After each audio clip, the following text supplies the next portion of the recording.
Welcome to நலம்தானா channel. எல்லோரும் நலம்தானா. நம்ம சேனலை ஃபஸ்ட் டைம் பார்க்குறீங்க அப்படின்னா சப்ஸ்கிரைப் பண்ணிக்கோங்க. பக்கத்தில் இருக்க குட்டி பெல் பட்டனை கிளிக் பண்ணி ஆலில் எனேபிள் பண்ணி வச்சுக்கோங்க. அப்போ தான் நம்ம போடுற வீடியோஸ் உடனுக்குடனே பார்த்துக்க முடியும். ஃப்ரெண்ட்ஸ், நம்ம இன்றைக்கி என்ன பார்க்க போகிறோன்னு பார்த்தீங்கன்னா ஹைதராபாத் பிரியாணி தாங்க பார்க்க போகிறோம். வாங்க அது எப்படி செய்கிறதுன்னு பார்த்துடலாம்.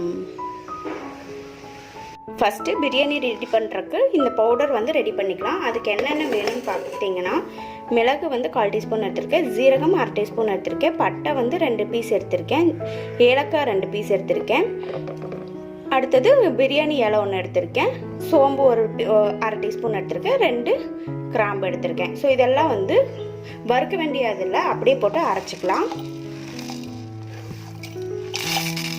இந்த பவுடர் போட்டு நம்ம மேக்னேட் பண்ணணும் சிக்கனை, அதனால் இதை அரைச்சி எடுத்துக்கலாம். இப்போ அந்த மசாலா நான் அரைச்சி எடுத்துக்கிட்டேன். இதை தனியாக வச்சிடலாம்.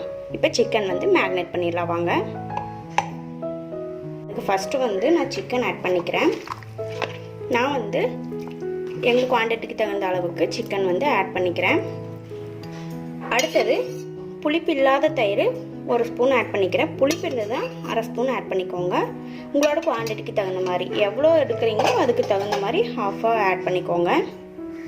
அடுத்து காஷ்மீரி மிளகாய் தூள் 1/2 டீஸ்பூன் ஆட் பண்ணிக்கிறேன். அடுத்தது 1/2 டீஸ்பூன் மல்லித்தூள் ஆட் பண்ணிக்கிறேன். 1/4 டீஸ்பூன் மஞ்சள் தூள் ஆட் பண்ணிக்கிறேன். 1/2 டீஸ்பூன் இஞ்சி பூண்டு விழுது ஆட் பண்ணிக்கிறேன். நெய் 1 ஸ்பூன் ஆட் பண்ணிக்கிறேன். இது கூட நீங்கள் வேணும்னா பச்சை மிளகாய் அரைச்சி ஆட் பண்ணிக்கலாம். எனக்கு காரம் அளவாக வேணும், அதனால நான் பச்சை மிளகாய் ஆட் பண்ணலைங்க.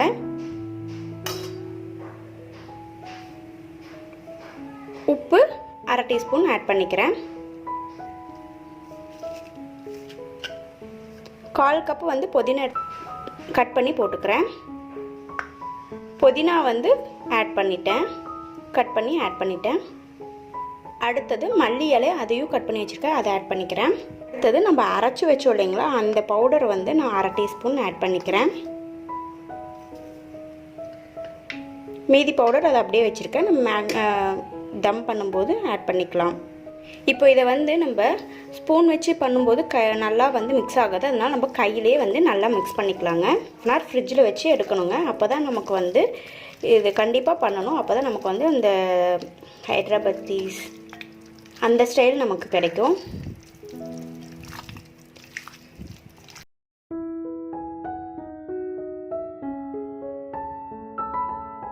இப்போ இதை மூடி ஃப்ரிட்ஜில் வச்சிடலாங்க. 1/2 hour இருக்கட்டும். ஃப்ரீசரில் வைக்க வேண்டியதில் ஃப்ரிட்ஜில் வச்சாவே போதும். ஃப்ரெண்ட்ஸ், மேக்னேட் ஆகிறக்குள்ளே நம்ம ஃபஸ்ட்டு ஆனியன் நல்லா ஃப்ரை பண்ணி எடுக்கணும். அதுக்காக தவா வச்சுட்டேன். அடுத்தது நான் ஆயில் ஊற்றிக்கிறேன். இது ஜஸ்ட்டு நான் இந்த பிரியாணிக்கு எதுக்குமே நான் கோகோனட் ஆயில் ஆட் பண்ணல, இது வெறும் ஆயில் தான். நீங்கள் என்ன ஆயில் யூஸ் பண்ணுறீங்களோ அதை யூஸ் பண்ணிக்கலாம். ஆயில் காயட்டும். இப்போ ஆயில் காஞ்சிருச்சு. ஒரு வெங்காயம் நான் பெருசாக வெட்டி வச்சுருக்கேன். இதை நீள நீளமாக வெட்டிக்கோங்க, அப்போ தான் நல்லாயிருக்கும். இதை இப்போ ஆயிலில் ஆட் பண்ணிடலாம்.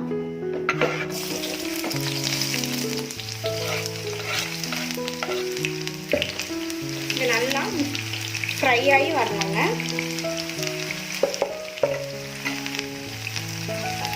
ப்ரௌனிஷ் கலரில் வந்துடணும்.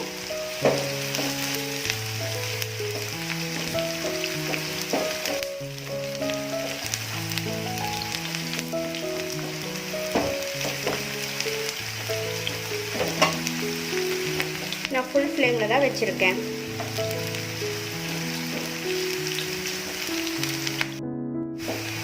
இதில் உப்பு சேர்த்த வேண்டியது தேவையில்லைங்க. பாருங்க, கலர் சேஞ்ச் ஆகி வந்துட்டுருக்கு. ஃபுல் ஃப்ளேமில் வைக்கும்போது 5 மினிட்ஸுக்குள்ளே ரெடி ஆயிடும். நல்லா கிறிஸ்பியாக வரணுங்க. இப்போ பார்த்தீங்க அப்படின்னா நல்லா ஃப்ரை ஆயிடுச்சு. இதை ஒரு பிளேட்டில் மாற்றி வச்சிடலாம். இப்போ நான் சூடான பால் 2-3 டீஸ்பூன் எடுத்து வச்சுருக்கீங்க. அதில் 1 பிஞ்ச் குங்குமப்பூ ஆட் பண்ணிக்கிறேன். இதை ஆட் பண்ணி ஒரு 15 மினிட்ஸ் ஊற வச்சிடலாம். இது இல்லை அப்படிங்கிறவங்க பாலில் மஞ்சள் தூள் ஆட் பண்ணி கலக்கிக்கோங்க. அண்டு வந்து ரோஸ் வாட்டர் பிரியாணியில் ஆட் பண்ணும்போது ஆட் பண்ணிக்கலாம். இது பண்ணுற மாதிரி இருந்தால் ரோஸ் வாட்டர் தேவையில்லை. ஸோ இதை வந்து இப்படி கலக்கி ஊறட்டும். இப்போ வந்து நம்ம சாப்பாடு தனியாக வச்சிடலாங்க. ஸோ இன்றைக்கி வந்து நான் மண் சட்டியில் தான் வச்சுருக்கேன். எனக்கு அது வைக்கிறதுக்கான பாத்திரம் இல்லை, அதனால் நான் மண் சட்டியிலே வச்சுட்டேன். அதுக்குள்ளே வந்து தண்ணி வந்து தேவையான அளவு ஊற்றி வச்சுருக்கேன். நான் வந்து ஒரு டம்ளர் தான் வந்து ரைஸ் எடுத்திருக்கேன். அதுக்கு தேவையான அளவு ஒரு மடங்கு எச்சாவே எடுத்திருக்கேன் தண்ணி. ஏன்னா நம்ம பாத்திரத்தில் வேக வைக்கிறோம் இல்லைங்களா, அதனால் எச்சா தண்ணி தேவைப்படும். குக்கர் அளவாக இருந்தால் நம்ம 1க்கு 2ன்னு ஊற்றிக்கலாம். இது வந்து நமக்கு அது சரியாக சொல்ல முடியாது, அதனால் நான் 1க்கு 1 பாகம் எச்சாவே ஊற்றிருக்கேன். ஸோ இதுக்குள்ளே நம்ம என்னென்ன போட போகிறோம்னா பட்டை 1, சோம்பு 1, ஏலக்காய் 1. உங்களோட குவான்டிட்டிக்கு தகுந்த மாதிரி நீங்கள் எல்லா இன்க்ரீடியன்ஸும் அதிகப்படுத்திக்கோங்க. இது 3ஐயும் நான் இதுக்குள்ளே போட்டுடுறேன். அடுத்தது பாஸ்மதி ரைஸ் வந்து நான் வந்து ஊற வச்சு எடுத்து வச்சுருக்கேன். ஒரு 1/2 hour வந்து ஊற வச்சு எடுத்து வச்சுருக்கேன். அதையும் இப்போ ஆட் பண்ணிக்கிறேன்.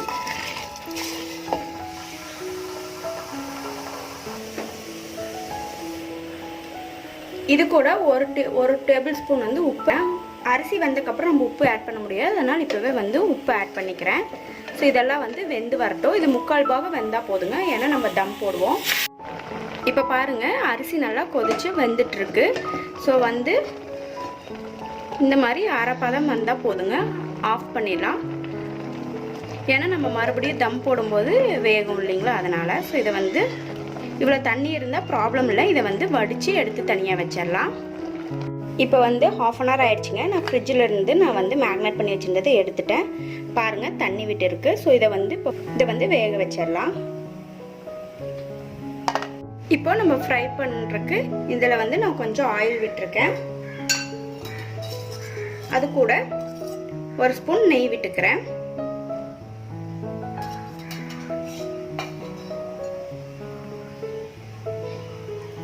இப்போ பார்த்தீங்கன்னா ஆயில் வந்து சூடாயிடுச்சு. இதில் வந்து நம்ம மேக்னேட் பண்ணி வச்சோம் இல்லைங்களா, இந்த சிக்கனை ஆட் பண்ணிக்கிறேன்.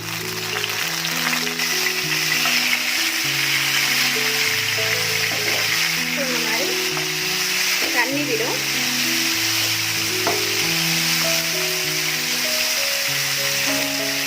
இதை வந்து நல்லா கலக்கி விட்டுலாம்.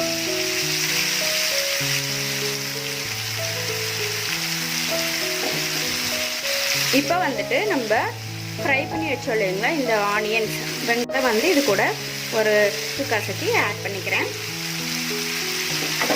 இதையும் நல்லா மிக்ஸ் பண்ணி விட்டுடலாம்.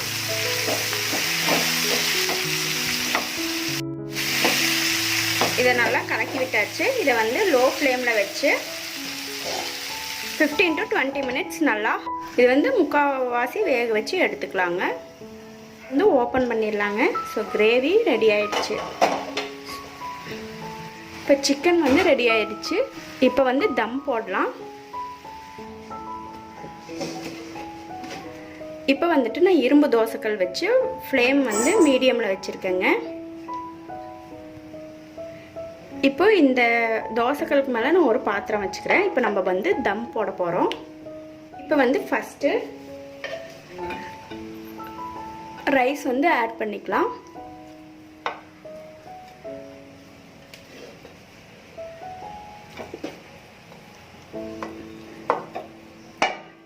ஒரு லேயர் வந்து ரைட்டுங்க. அடுத்த லேயர் பீசஸ் வச்சிடுறேன். இப்போ வந்து பீசஸ் மேலே வச்சாச்சு. நம்ம ரெடி பண்ணி வச்சுருந்தோம் இல்லைங்களா குங்குமப்பூ பால், அதை வந்து 1 ஸ்பூன் ஆட் பண்ணிக்கிறது. மேலே புதினா இலைகள் வந்து தூவிக்கிறேன். அதே மாதிரி மல்லித்தலை வந்து தூவிக்கிறேன். அடுத்தது மீதி இருக்க சாதம் போட்டுறேன்.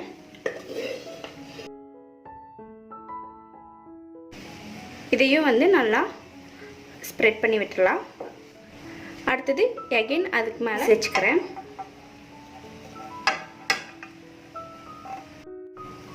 அடுத்தது வெங்காயம் ஃப்ரை பண்ணி வச்சுருந்தோம் இல்லைங்களா, அதை ஆட் பண்ணிக்கிறேன். எகைன் கொஞ்சம் குங்குமப்பூ பால் ஆட் பண்ணிக்கிறேன். இன்னும் கொஞ்சம் வச்சுருக்கேன். எகைன் இந்த பீஸ் மேலே சாப்பாடு போட்டுடுறேன். மீதி இருந்த குங்குமப்பூ பாலையும் இதில் ஆட் பண்ணிடுறேன். எகைன் புதினா லீஃப், கொரியாண்டர் லீஃப். இப்போ கடைசியாக நெய் வந்து இது மேலே ஊற்றி விடணுங்க. 1 to 1.5 ஸ்பூன் வந்து நெய் ஊற்றி விட்டுடலாம். அடுத்தது இதை வந்து வாழை இலை போட்டு மூடிடலாம். இதோட ஆவி வந்து வெளியே போகக்கூடாது. ஸோ இதோட மூடியில் நம்ம மூடும்போது ஆவி வந்து அந்த ஹோல்ஸ் வழியாக வெளியே போகும். அதனால இதுக்கு ஆப்டான ஒரு தட்டத்தை வச்சு மூட போகிறேன். ஃபாயில் பேப்பர் இருந்தால் நீங்கள் ஃபாயில் பேப்பர் கூட போட்டுக்கலாம். நான் வந்து என்கிட்ட இப்போ ஃபாயில் பேப்பர் இல்லாதங்காட்டி நான் இலையே போட்டுக்கிறேன். இலை போடும்போது இதோட இது வந்து இறங்கும். ஸோ ஃபாயில் பேப்பர் இருந்தால் நீங்கள் அதை போட்டுக்கோங்க. கவர் பண்ணிக்கோங்க ஃபுல்லாக நல்லா. இந்த மாதிரி நான் மூடிட்டேன். இப்போ வந்து நான் இந்த தட்டத்தை தான் வச்சு இதை மூட போகிறேன். இது ஆவி வந்து வெளியே போகாது. அதனால் இதை வச்சு நான் மூடிக்கிறேன்.